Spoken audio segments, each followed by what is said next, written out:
Yang sebelum saya cerita ke situ, saya cerita dulu yang bapak-bapak tidak tahu, tapi buat saya apa yang dilakukan oleh Siti Fadila Supari itu luar biasa dan luar biasa betul. Makanya saya tulis dalam artikel saya itu, saya tegas-tegas saya tulis. Karena keberanian Siti Fadila Supari di konferensi Wina itu sampai-sampai Hillary Clinton mencarinya. Di Geneva posisinya. Ya. Nah, Hillary Clinton mencari, Menteri Luar Negeri Amerika itu mencari yang namanya Siti Fadila Supari. Dan sebelum dicari oleh Hillary Clinton, dia perintah Scott Marciel untuk menjumpai Siti Fadila Supari. Scott Marciel waktu itu adalah duta besar Amerika untuk Indonesia posisinya. Nah, entah bagaimana dialognya, tapi yang pasti saya ingin mengatakan justru di situ dari upaya Partai Demokrat memburu Siti Fadila Supari mengakibatkan Siti Fadila Supari pada deklarasi cawapres itu sudah berbaju biru. Di Gazebo, waktu itu masih di Hotel Hyatt. Sementara di Jakarta, kelompok neolib tertentu hendak mematahkannya. Ini untold story nih, tapi harus saya sampaikan ini dampak dari percaturan politik di Indonesia yang luar biasa. Saya bilang luar biasa. Saya Bu, biar Bu saya yang cerita Bu, biar saya yang cerita Bu, posisinya. Ya. Di Jakarta itu sedang terjadi kemelut. Kenapa Siti Fadila Supari yang menjadi sosok begitu kuat di cawapres, sementara saat itu di Jakarta sedang kemelut. Kalau sampai Siti Fadila Supari yang jadi, maka arus neoliberal di Indonesia akan bergeser. Itu ceritanya. Maka berangkatlah seorang yang namanya Profesor Dr. Budiono dengan cerita kesederhananya pakai kereta. Maka walaupun Siti Fadila Supari sudah berbaju biru menunggu deklarasi sebagai cawapresnya Budiono, yang muncul adalah Profesor Dr. Budiono. Nah, itu sesungguhnya percaturan itu bukan baju biru, bajunya merah, bajunya merah. Bajunya merah Ibu. Oh, Sarah. Saya ingatnya biru karena saat itu karena waktu itu Bu Ani juga merah, jadi saya sama Bu Ani merah. Oh, ikut sama ya, merah ya. Saya ingatnya karena Partai Demokratnya Bu posisinya. Nah, karena itu cerita menarik dari situ sesungguhnya bisa dilihat betapa kerasnya pertarungan antara Partai Demokrat dengan Partai Republik di Indonesia. Itu riwayatnya itu keras sekali pertarungannya. Dan diwujudkan menanglah Republik, dan hasil Republik tadi dengan gaya segala macam akhirnya Anda bisa lihat desakan untuk memberlakukan pasar bebas pada energi luar biasa. Di sini cerita saya tentang bagaimana pengaruh teman-teman yang menuding teori konspirasi. Teman-teman sekalian, Mas Hersu dan kawan-kawan, ketika yang namanya Bank Dunia dan negara-negara G7 menuntut Indonesia memberlakukan pasar bebas pada energi, saya dituding sebagai pelaku atau tokoh utama teori konspirasi. Maka dalam satu kesempatan, lulusan universitas dari Amerika, saya nggak usah sebut organisasinya karena nggak enak kalau saya sebut organisasinya. Itu berkumpul mengundang saya sebagai pembicara. Pembicaranya adalah saya, lalu kemudian yang sekarang jadi anggota DPR di Komisi 7, lalu kemudian juga yang sekarang menjadi anggota DPR di Komisi 6, bertiga juga. Tapi tujuannya cuma satu, mengadili Sandi Nursi dalam teori konspirasi. Khusus untuk energi, ekonomi politik energi. Singkat cerita, ini saya cerita untuk Siva nih, tapi juga untuk yang lain. Mereka gagal menuding saya sebagai penganut teori konspirasi karena yang saya sampaikan total dengan data. Kata-kata saya sederhana sekali. Kalau Anda tidak terima analisis dan argumentasi saya, silakan, tidak apa-apa. Tapi gugurkan data saya. Saya ulang, gugurkan data saya. Tak seorang pun yang bisa gugurkan data. Sama seperti sekarang kalau kita main dalam konstruksi virus sekarang. Gugurkan itu National Security Strategy of US yang mensahkan perang berbasis biologi. Saya ulang ya. Saya ulang. Gugurkan itu dokumen National Security Strategy of US ya, 17 September 2002 yang menyatakan tentang perang berbasis biologi dan kimia. Itu basisnya. Jadi nggak bisa kita lihat sekarang. Nggak ada urusan konspirasi. Ini urusan data. Ketika saya ngomong kayak gitu ke berbagai kalangan diam. Nggak bisa bicara apa-apa. Karena memang faktanya adalah Amerika yang tegas-tegas menyatakan akan ada weapon of mass destruction berbasis biologi dan kimia. Dan yang mereka ingin cuci tangan ya lempar saja kesalahan itu ke Wuhan. Nah repotnya Wuhan bertahan dan tidak berhasil membuktikan. Sampai dengan pertemuan kemarin di Cornwall, di UK. G7, kan mereka juga tidak berhasil memutus bahwa yang namanya Cina adalah penyebab dari Wuhan. Mereka adalah Cina adalah asal muasal C19, kan gagal di situ. Artinya dalam perspektif itu, Anda mesti lihat dalam cara berpikir yang berbeda. Nah, ketika masuk tadi dalam teori konspiratif dan kemudian Iran sebagai pendukung, Anda mestinya baca kajian Daron Acemoglu yang terakhir, Siva. Daron Acemoglu, ini saya urut sedikit dan saya lihat ini berkaitan nanti dengan cerita 2025 akan terjadi pertempuran sengit di antara beberapa negara.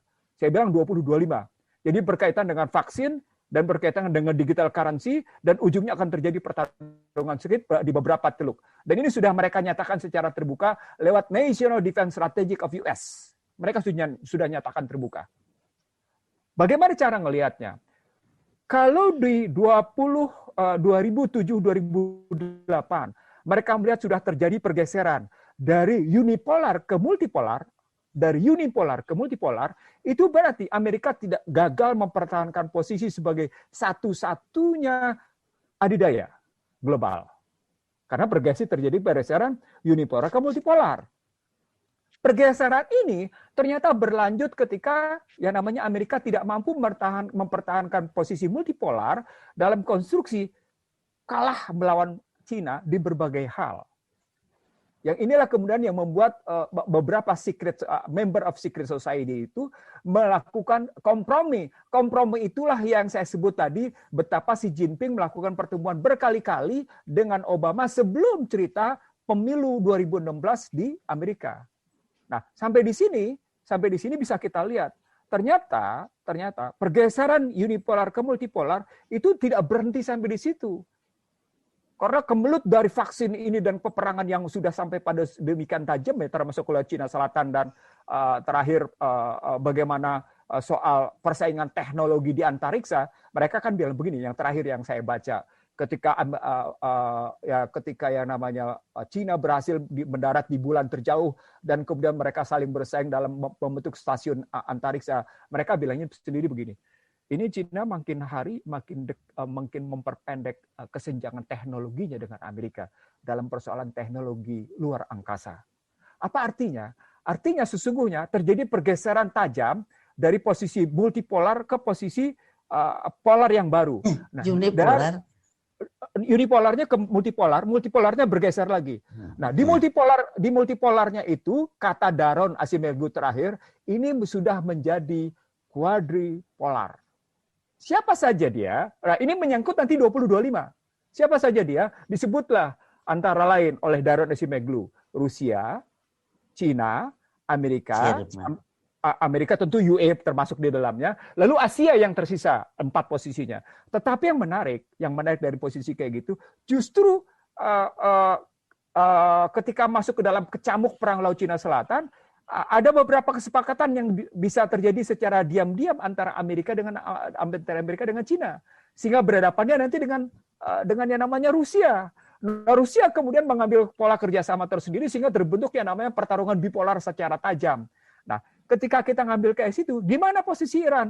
Disitulah Iran diam-diam tetap melakukan perlawanan dari aspek nuklir posisinya, sehingga presiden yang sekarang yang baru terpilih ini tetap dilihat sebagai kaki tangannya penguasa garis keras posisinya. Nah, itu saya nggak jawab sifat posisinya begitu dari kalau kita lihat bagaimana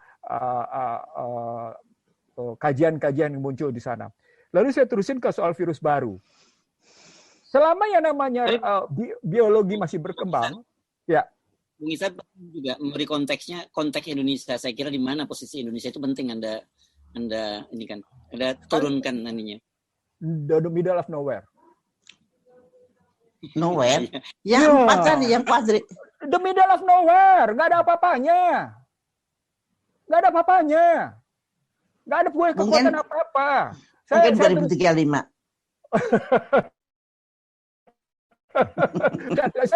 Saya terus terang, saya sudah berulang kali dan ini presentasi saya di mana-mana. Anda lupa bahwa ketika sebuah pemerintahan menjadi liabilitis bagi negaranya, maka tesis dari Francis Fukuyama terbukti. Anda kebayang nggak? Francis Fukuyama ketika melihat yang namanya SARS-19 dan vaksin kayak gini menyebut 3 hal.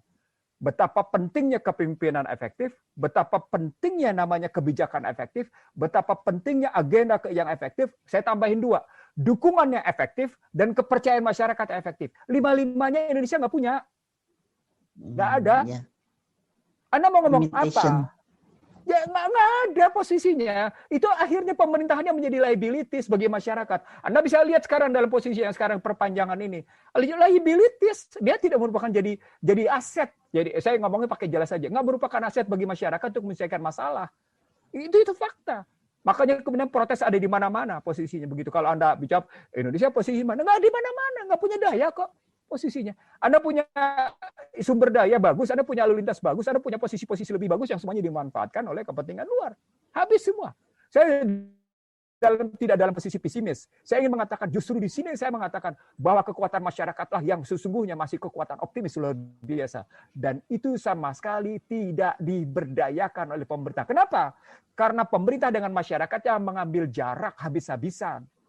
Nah, itulah yang muncul saya sebut sebagai social distrust and political distrust. Makanya muncul sekarang social disobedience sama political disobedience dalam konstruksi sekarang. Nah, itu berkaitan sekaligus dengan posisi unbalanced policy tadi. Kalau mau dilihat. Nah, unbalanced policy ini sesungguhnya menggambarkan karena Indonesia tidak jelas dalam pertarungan antara Belt and Road Initiative dengan posisi ultra neoliberal dalam bahasa saya. TPP itu adalah ultra neoliberal yang mau diberlakukan oleh Biden. Biden itu akan melanjutkan TPP, kebijakan yang namanya Trans-Pacific Partnership untuk Asia, Pasifik, dan posisinya untuk NATO, untuk Atlantik, dan TTIP tadi posisinya. Itu yang saya lihat. Nah, kalau kita bicara virus baru, ya mau tidak mau mereka akan melahirkan virus baru.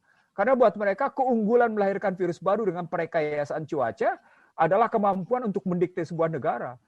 Karena ujungnya geoengineering. Anda bisa didikte cuaca. Anda tiba-tiba tanah Anda tidak subur. Tiba-tiba tanaman Anda kenapa-napa. Itu kan permainan dari revolusi biologi. Dan itu virus baru ceritanya kayak gitu posisinya. Yang berikutnya soal bagaimana cerita. Saya sepakat sama Ibu Siti Fadil Supari tadi. Bahwa vaksin itu harus public goods. Bukan commercial goods posisinya. Nah terakhir, kalau kita ambil lagi dalam unbalanced policy. Dari kebijakan yang tidak imbang kayak gini, sesungguhnya kita bisa ngelihat pernyataan Muhadjir sama pernyataan Luhut Binsar Panjaitan aja nggak ketemu posisinya. Bisa kita lihat bagaimana tidak simpatiknya Mahfud MD nonton sinetron Ikatan Cinta posisinya. Bisa kita lihat kemudian bagaimana sibuknya Erlangga dan sibuknya namanya Erick Thohir dalam rangka vaksin berbayar ceritanya. Pada saat yang sama, United Arab Emirates memberikan bantuan, Biden juga memberikan bantuan, Amerika memberikan bantuan maksud saya, dan beberapa juga memberikan bantuan, bahkan sampai-sampai oksigen pun kita dibantu posisinya. Ini negara yang kayak gini akhirnya harus dalam posisi mengemis ke bangsa lain. Anda kebayang nggak?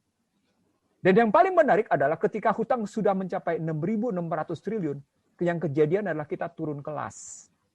Mestinya kalau kita dalam posisi hutang makin bertambah, aset kita naik. Dan income per kapita kita naik. Nyatanya turun, berarti kan ada yang salah. Berarti ada yang salah. Gross national income kita turun dari 40-50 menjadi 38-70 US dollar per kapita. Ini kan ada yang salah. Nah, ketika kesehatan tadi tidak lagi masuk dalam konstruksi public goods karena semuanya menjadi commercial good, itu yang saya sebut sebagai ultra neoliberal, maka percayalah, Indonesia akan terdikte habis-habisan. Karena mereka bermain dengan industri kesehatan luar biasa. Kita mungkin sudah terbiasa didikte lewat keuangan. Kita mungkin sudah terbiasa terdikte lewat namanya barang-barang pangan. Tapi kita tidak sadar bahwa sesungguhnya betapa kesehatan itu berhasil mereka dikte, maka seketika itu kedaulatan itu nggak ada. Paling keras kedaulatan posisinya. Habis sudah ceritanya. Begitu jawaban saya.